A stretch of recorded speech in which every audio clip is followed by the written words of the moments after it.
Hello, welcome to New Millennium Ministries, featuring the Diann Morgan Show, where life happens. There are two types of people in this world, those that let life happen and those that make life happen. This show is all about people who make life happen. Today I have an awesome guest, and she's going to talk about what her job is within the company, and it's a much needed job. It's a wonderful profession because she helps a lot of children. Our world needs people today whose main goal is to help our children. Unfortunately, most of the children that are helped by her job, her program, the company that she's affiliated with, are black children. There are Hispanic children and there are even white children, but the most of the children involved are black children because the children that they embrace are children who suffer a great need. I'm going to start off by introducing my guest today, Susan George. She's going to tell you the name of the company that she works for, or the agency, however she terms it. So I'm going to start off by letting her introduce herself. Thank you, Diane, and it's a pleasure for me to be here with you today. Thank you. My name is Susan George, and I'm the VP of Program for Big Brothers, Big Sisters of Greater Memphis. I've been with the agency since 1997, a long time. I'll be celebrating my anniversary in October, 17th anniversary that is, in October of this year. My job is to assist parents with finding positive role models for their children. The children that come to our program are between the ages of 7 and 16 for enrollment. Once they've been paired with a positive role model, they stay in the program until they age out at age 18. Our program has our agency that is, has two programs that we offer the families. The first program is a community-based program, and it's also called our core program. It's the first initial program that the agency started in 1968. It's where a volunteer goes to a home, pick up a child, and take them out into the community to do fun, educational, and recreational activities. Our second program is a school-based program. That program was started in 1996, and it was in partnership with Memphis City Schools. It was Memphis City Schools at that time.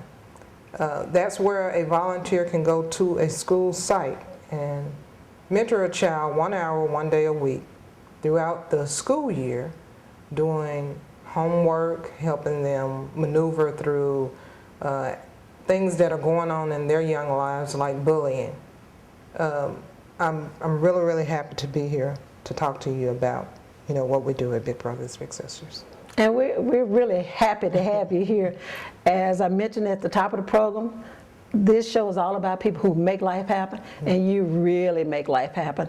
But to let the listener audience know why Big Brother Big Sisters is near and dear to my heart is, I became introduced to Big Brother Big Sisters in March of 2008. Yes. They came to our church because we have a mentoring program, and one of our brothers, Brother Chris Payne, yes, is our mentoring leader at the time, and he just asked us if we were interested. And I've always had a give back spirit. And I have two boys, so I had not had much interaction with girls, and I thought, why not? So I wanted to be a part of Big Brother Big Sisters, but I wanted to be dedicated. I've never been a type person who liked to start something and not stick with it and be dedicated. So I talked to Kimberly. What's Kimberly's last name? Davis. Kimberly Davis. She was the person who was helping partner our church with Big Brother Big Sisters. I said, Kim, I want to do this.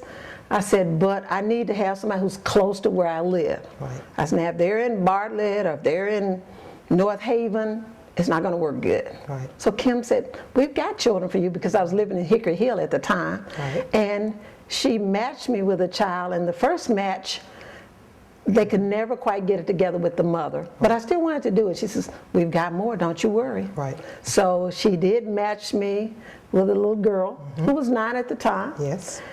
And she was living with her grandmother. She was a part of the foundation or I'm not sure the name, but I'm going to let Susan talk about it. It was the Ammachi Program. Ammachi Yes. Program. So that's how I became connected with this young lady. So before I go any further, I wanted Susan to talk about Yes. the Ammachi Program. Yes, and I remember when that partnership developed, when it started, and I remember Kimberly coming back to the office and talking about the different potential mentors at that time that would be matched with kids that were waiting. The Ammachi Program is a partnership with other Big Brothers Big Sisters agency in the state of Tennessee. It's a statewide partnership to match children of incarcerated individuals with positive role models. And the unique thing about this program, as you mentioned, it was a partnership with churches, and your church stepped up in a big way. Right. And provided mentors. It provided space for us to have group activities. In fact, one of our major activities continue to this day, and that's a following party. In the fall each year, Rising Sun opens up the gym, and we do fun, active activities, and we give the kids candy, and it's an alternative to them doing a Halloween party. They come there, they're safe, they can interact with their volunteers and other volunteers, as well as other kids that are enrolled in the program. And we're really proud about that, and we always brag on that partnership and what it does. But Ammachi is a Nigerian word. It means who knows but what God has brought us through this child. And as I mentioned, it's a partnership with churches, and we've had several churches throughout the Memphis community that has helped us find volunteers. It was funded through the Department of Health and Human Service.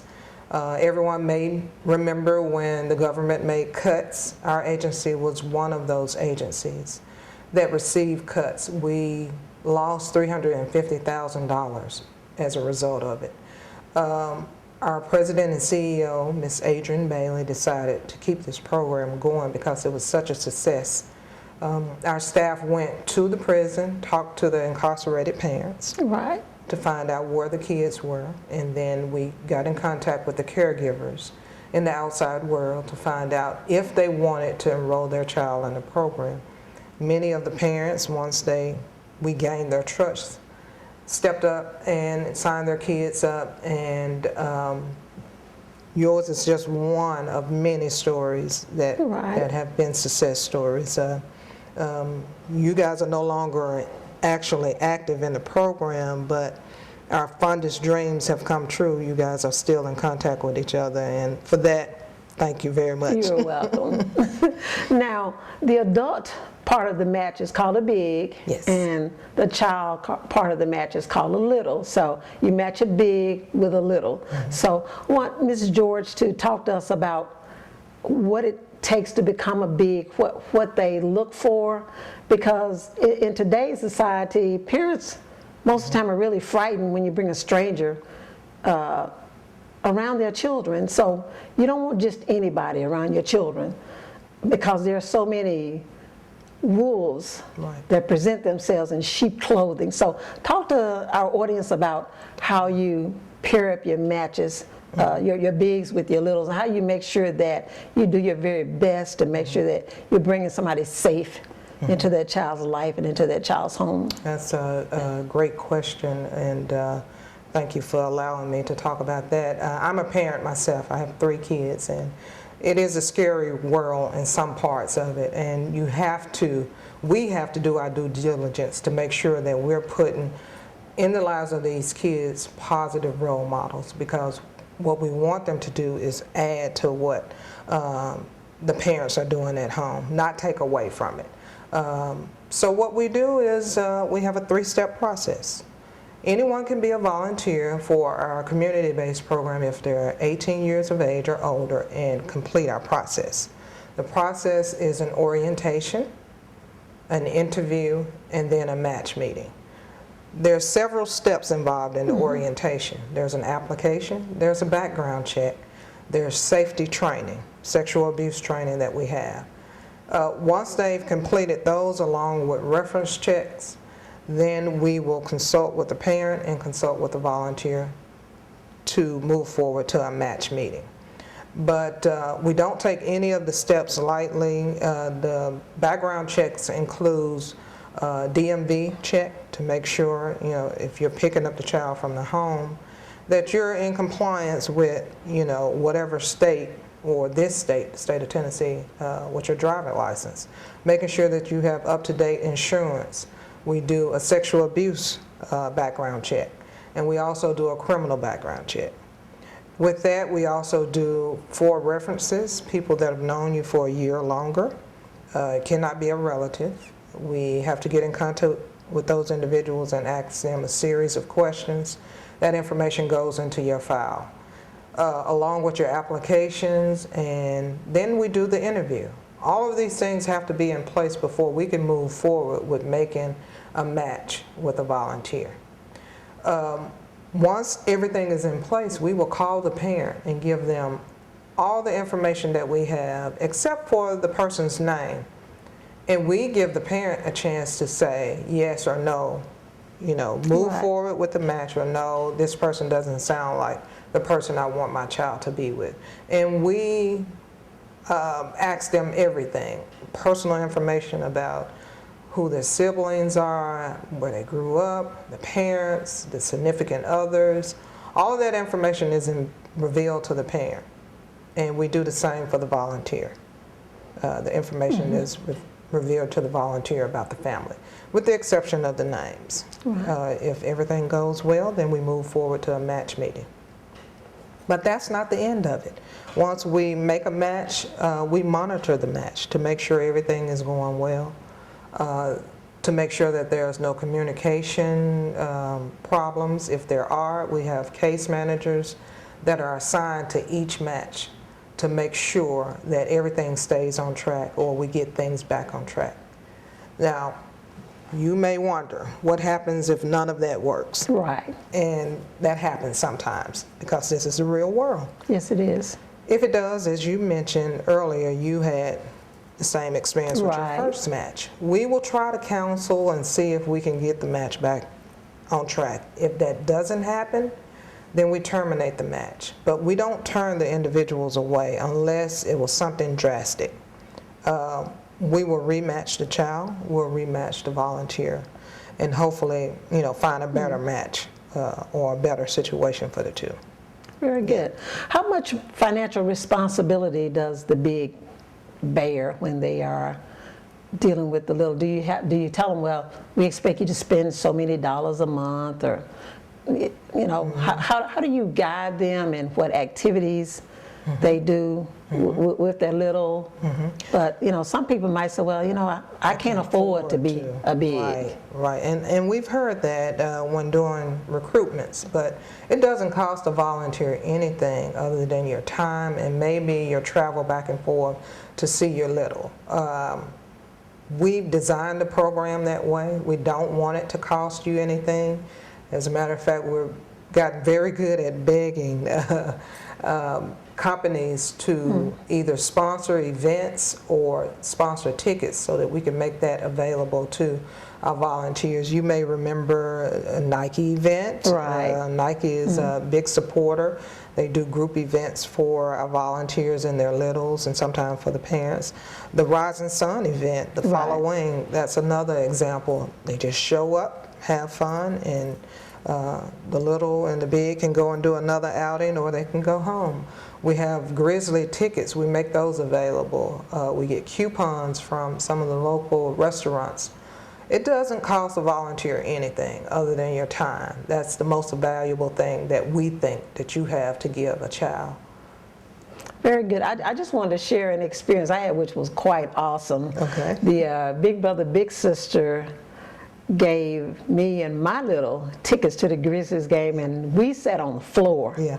And I looked at the price of those tickets, and it was like $400 a person. Yes. And we were close enough to just reach out and touch the bench. We were touching players, and it was like, and we were able to go and hang out in the room, the special eating area, and there were stars in there. So it was quite an awesome experience. So I really thank them for that. I don't know that I'll ever have that advantage again, but I'm certain I won't forget it. I know that my then little, who's now a big girl. She's 15 now. She was 9 at the time of the match, but she still talks about it. Yeah. Oh, that's and good. yeah, and and for us, it's been a lasting relationship. Even though we're not formally a part of Big Brother Big Sisters, but you know, our heart is always with Big Brothers Big Sisters. We always tell people about Big Brothers Big Sisters. We encourage people to sign up to become a big or to enroll their child in it, because you can make some lasting relationships. And as a matter of fact, I'm getting ready to take her to her first ever concert. Oh, she's 15 and we're going to see Bruno Mars. And if you got your Bruno Mars tickets, you know how much they cost. So you know that she's very special to me. And I've been instrumental in her becoming a Christian young lady. She got baptized. She's a member of Rising Sun. Now, it's not saying that you have to go to that extent, but you just don't know which way this program is going to lead you, because you're impacting young people's lives. Now, the next thing I want you to talk about to them is just some of the events that Big Brother Big Sisters has annually, or any upcoming events that you want people to know about, who might want to become involved, who might want to give back. Absolutely. So share that. There's two type of programs that we have, or events that we have each year. There are group events that we have on behalf of the match, so that they, again, the volunteer doesn't have to come out their pockets to do events. Nike just had a BEN event. It's Black Employees Network, where the volunteer and the kids come out and they participate in a day of activity. And they provide healthy snacks and give them t-shirts and gift bags. That was during the month of February, and it's great. We just had a fundraiser called Run or Die, and we've been looking for a 5K run for years, many years, as a fundraiser. And a way to get the volunteers and the kids active in, you know, doing a 5K. And it was a lot of fun. It was March 15th, and as you pass certain points in the run, color dye was thrown on the runners. So we got a commitment to do it again next year in March. In April, on the 27th, which is a Sunday, we will have Bowl for Kids' Sakes. This is a major fundraiser for most Big Brothers Big Sisters agency. We did it about 16 years ago, and we're reviving that. So it will be at Andy B's in Bartlett, and that will be a lot of fun. And we're hoping people will come out and support us with that. It's just a family day of fun. And our major fundraiser of the year is sports ball. You've probably heard of that. I've been there. Black tie and tennis shoe gala. Nike is also a huge supporter of that. And we also have Kroger and Pfizer and a few other businesses in the Memphis area. Again, black tie, tennis shoe, interactive games. Good food. Good food. Great music. Great music. A wonderful silent auction. Yes, silent auction. Nike tennis shoes, your feet will appreciate it at the end of the night. And just a great event, and this will be the 17th annual sports ball. That will be on July the 26th, a Saturday. Now, me and my little participated in the fishing rodeo. I had never been fishing, she had never been fishing, and neither one of us were going to put crickets or worms on the end of a hook. So the men were gracious enough to put those bait on, but what is it, the Tennessee Wildlife come out and put the fish, catfish and crappie in the pond. And we caught so many fish, and she took them on her grandmother. Her grandmother scaled them and cleaned them and cooked them. Now, I didn't get any. You didn't. But they told me they were delicious, but that was the most fun thing. It is a fun event. We did not have that event last year. We will have it this year. We're in the process of finalizing the location, and that information will be on our website. But the fishing rodeo was where there's a group with MLGNW that Okay. put the worms on the hook. Yes. They've committed to do that again because I'm with you. I don't want to touch worms. But it was a great event. It was the first time for many of the volunteers. It also was the first time that many of the kids had a chance to fish. And Tennessee Wildlife donated the fish. Every child in the program, every volunteer in the program was able to catch a fish, and it was a remarkable experience, something that you probably will remember for the rest of your life, I'm sure. And you all provided the fishing poles, the bait, and right, all of that stuff, and food. And that was food too. We partnered with Walmart for the fishing pole. We had a gentleman donate fishing poles as well. We still have those. When we have the event, all you would need to do is show up, and the food was donated by Lenny's. So we're real good about calling up on the Memphis community, the businesses, to see if they could help us out. And more than often, they are really willing to give back to the community.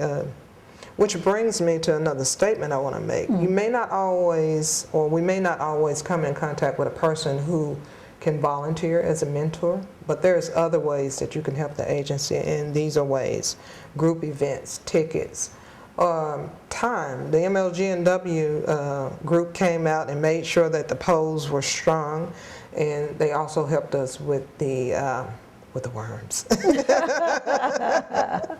So there's many ways that you can help if being a mentor is not what you think you would like to be. But you'll be surprised. Some people come in thinking that they will not make a good volunteer, and they say that later that they've gotten more out of the program than they feel their littles have. Yeah. And many times, because what you recognize most of the time is you're not doing it for you. Right. You're doing it for that little person. Right. And you're doing it for the least of us. And that's what the Bible charges us with, taking care of the least of us. So we're just doing, what we're supposed to do, pay it forward, giving back. Right. That's just a part of that thread of human, encounter, bonding together. Well, I'm black. Is it okay if I have a mentor of another race? Is that okay? It is perfectly okay for you to be matched with a child of a different race. Okay. Matter of fact, most of our matches are interracial matches, and they are doing great. We have never had a problem with that. So the only thing is, it's the parents' preference and the volunteer preference on, whether they would like to be matched with same race or a different race. Most of the volunteers that come in, and I would say about 99% of the volunteers that come into our agency, just want to help a child. They just want to help a child, so it doesn't matter. In gender, a volunteer can be matched with a female volunteer can be matched with a male little. Okay. If it's in our school-based program. Okay. Otherwise, we like to match up same genders. All right. Because a woman cannot teach a boy how to be a man. Right. And we have lots of little boys that are waiting, that need a positive male role model to help them.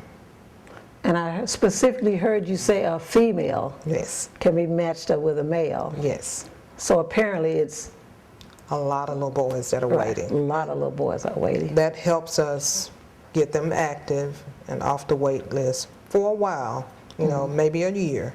But we really need male role models. We have about 80 little boys that are waiting for a positive role model, someone that can just come in and be their friend, listen to how their day is going, tell them how to maneuver being bullied, or just listen to how their spelling test went. Help them with math problems. Anyone can be a big. You don't have to be a VP, 18 years of age or older. If you are in the community-based program, or a high school student, college student, or a professional for the school-based program.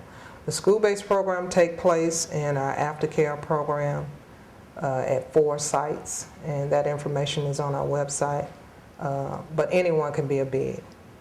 Anyone. Okay. Well, Susan, thank you so much for coming today. And I know that our audience has learned a lot about the Big Brother, Big Sister program. And I sure hope after listening to you, it'll tug at some heartstrings to really want to get out in the community and just make a difference, because that's what it's about. Yeah. We talk about, hear about, you know, what a child did that's wrong, Right. but we have to get out there and do our best to help steer this child right. Most children just want love. And guidance. They want somebody to show them the way. They don't want people to criticize them.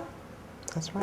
They want a man to teach them how to tie a tie. Right. You don't come into this world knowing that, so we just challenge you, if you're out there and have any kind of desire at all, to at least contact them. How do they get in touch with you? They can call our office. It's 901-323-5440, and I'll even give you my extension 11. Or you can visit our website at msmentor.org. That's msmidsouthmentor.org. Well, thank you so much for coming today. I really appreciate it. My pleasure. And the way it came to my mind to have you is I was listening to you on a Sunday morning talk show, and I said, well, I'm connected. Right. I'm a part of them. You call me up and I'm here. Yeah, I definitely need to have them where people can put a face with the name and the voice and the information they've already received. So I really thank you for coming today. I appreciate it. It was my pleasure. Thank you. Thank you so much for tuning in to today's broadcast on New Millennium Ministries featuring the Diann Morgan Show. And thank you so much for warmly welcoming my guest, Susan George of Big Brothers Big Sisters. I wanted to do something just a little bit different today to end our show. First and foremost, I definitely want to make sure I thank my producer, my director, my editor, my wonderful husband, Leroy Morgan, behind the camera, who had a wonderful 60th birthday on March the 28th. Happy birthday, honey. There are some other special people who are enjoying a birthday in the month of April. My goddaughter, Chandra, her birthday is April the 4th. Happy birthday, Chandra. My brother, Alan Britton, the Reverend Alan Britton, and my brother-in-law, Lawrence Kemp, were both born April 16th. I'm not going to tell which year, but they will both be celebrating. And the best pastor in the whole world, Pastor Aaron Campbell, his birthday is April the 20th. So happy birthday to all of you. And there are a few special people who have anniversaries this month as well. Mr. and Mrs. Marcus Lee and Mr. and Mrs. Elliott McGee.